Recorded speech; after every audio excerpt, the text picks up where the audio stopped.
All right, welcome to my side yard. We're gonna get a lot of traffic with this one. So, the whole northern side of my house is this grassy area with trees in it. All of the trees, see if you can figure it out, every single one is black locust, except that one little pear back there. I think I know what happened with this. Black locusts are a pioneer species, and they will colonize disturbed sites like, you know, an old building lot. I imagine when they decided to build a house on this lot, they wanted some tree cover and just decided to keep the biggest trees, which would have at that time likely been these black locusts. They're an okay tree. I mean, they are native to the US, but not native to anywhere near this region. So it's a good example of an invasive native species. They're good for pollinators in spring, you know, lots of great white flowers, and you know, they're fine, but man, the branches are so thorny, they hurt my dog's feet, they fall apart constantly. We've got a pole saw that we're continuously dead wooding them. Although I always recommend to leave dead wood when you can. This is just a huge hassle. The pieces are always falling, they are thorny, so there's plenty of dead wood in the forest there. And as we've seen in other videos, depending on what order you watch these, we've got snags like this locust snag here that we leave for habitat, so there's plenty of dead wood. Yeah, so lots of locusts. We've taken a few down that had defects in them and were threats to falling on the house or this metal barn here. We do have to take at least 2 more out. We just couldn't afford to do it at the time. Kate and I do all of our saw work, except some of these trees need climbers. We don't have the equipment to do that, so we have to hire that out. In order to create more of a natural forested area here, because we don't want lawn, right? We're letting some of these volunteer trees grow in. Here's a couple black walnuts, showed up on their own. And there's quite a bit more in there, and we'll take a walk in a moment and look at them. But essentially, we're just, when a tree that we like comes up, we'll either protect it or do something else to facilitate its growth. And over time, that'll become its own tree. And it'll give this little patch more of a natural forest look. Like, it's never gonna be a natural forest, but it'll give it more of an uneven age structure. And I think that'll just add a lot of, not just visual appeal, but it'll be great habitat to get more than just locusts in here. Before we venture in, I do want to talk about what is probably difficult to see, but notice there's a line here of nicely tight mowed green grass on the left and this bushier stuff on the right. Well, I stopped mowing this area. This was all grass, just tightly mowed grass, and I don't want that. So I stopped mowing it, and my idea originally was to let it grow up just to get an idea of what the taller structure would look like, and ultimately we would replace it with like native shady species, you know, like species that can tolerate part or even in some cases full shade, you know, like sea oats, chasmanthium, and then other woodland species, maybe some Echinacea purpurea, the purple coneflower, which is a good woodland opening species we can use on the edges. But after letting all of this lawn vegetation and lawn weed species grow, I think we're gonna leave it.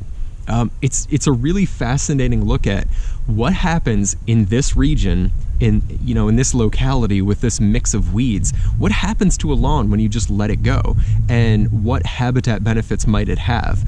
Now, I would venture to guess that just the 3-dimensional structure of taller vegetation is going to do a lot to benefit wildlife, even if it's non-native species. So I'm excited to see how this develops, and we'll have lots of side-by-side comparison potential between tightly mowed lawn and what happens when you let a lawn go. Now, remember, I am in the fortunate position where, I'm not part of one of those communities where you have to maintain a particular property look. Like, I don't have to tightly maintain my grass. I can plant right next to my house, and in some areas you need to maintain like a maximum height of vegetation next to your house. I don't have to deal with that stuff. So before you try this, make sure you look up whatever regulations are present in your area. You wouldn't want your parents to get a ticket for not mowing their grass or something. All right, let's take a walk in there. Of course, we have dog exercise equipment. So as we go through, notice there's sticks all over the ground, all from the locust. You know, a few small sticks are fine. I just don't like the thorny ones. We have more black walnut.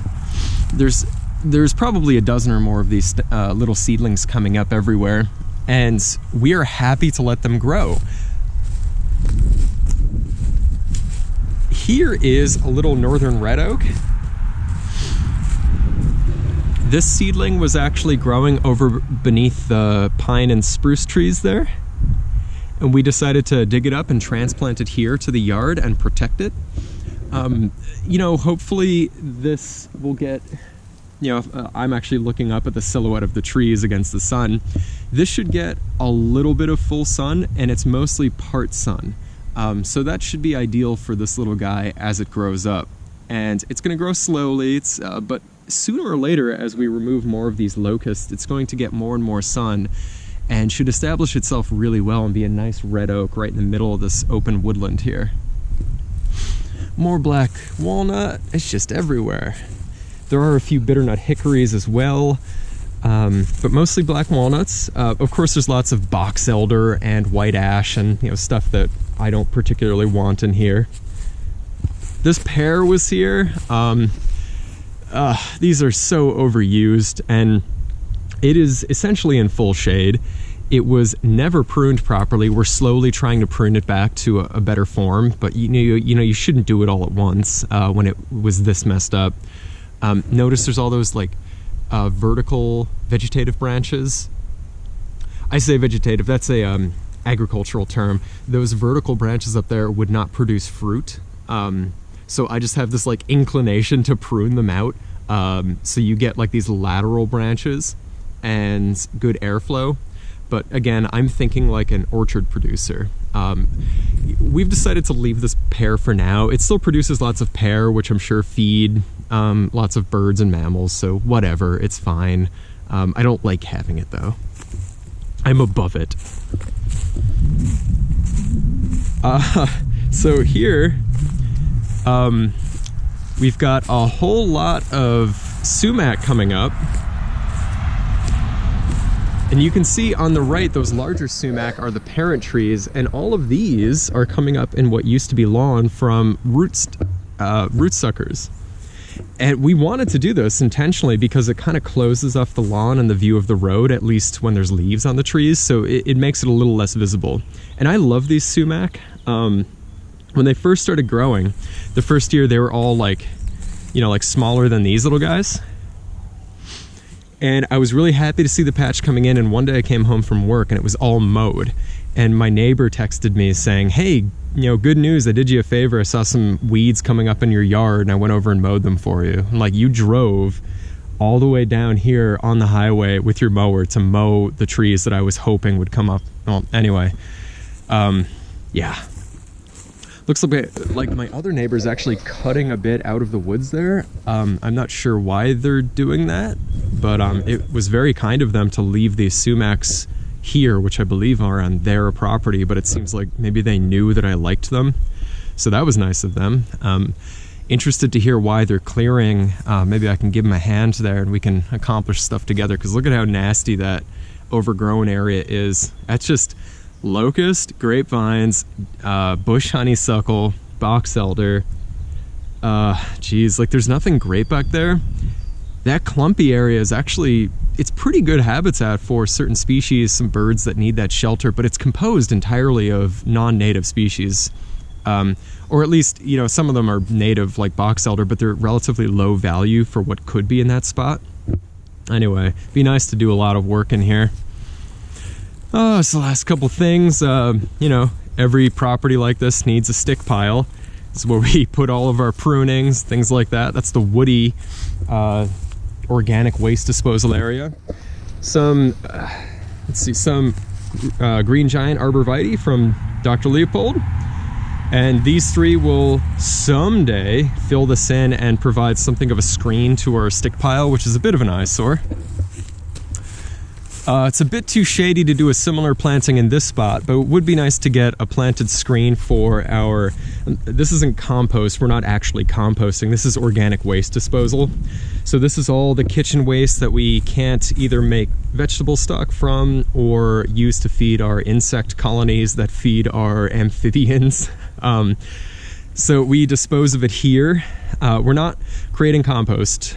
That is a much more sophisticated process. This is just any, we don't eat meat, but any non-meat, including egg, shell, waste material goes here. And then if there's like, leaves that we can't use for mulching, or we've got a lot of this coconut fiber that we use as the substrate for amphibian tanks, this really like high carbon content stuff, we'll mix that in as the higher carbon proportion component and just kind of layer it. So yeah, that's just a slightly better than throwing it in the garbage way of disposing of organic waste. All right, and that's the side yard of my house. We can see all the honeysuckles starting to leaf out. Typical trait of invasive plants, they leaf out and drop leaves later than native species, which is what gives them a competitive advantage. So you'll be seeing a lot of that wherever you are in the world right now. All right, see you in the next one.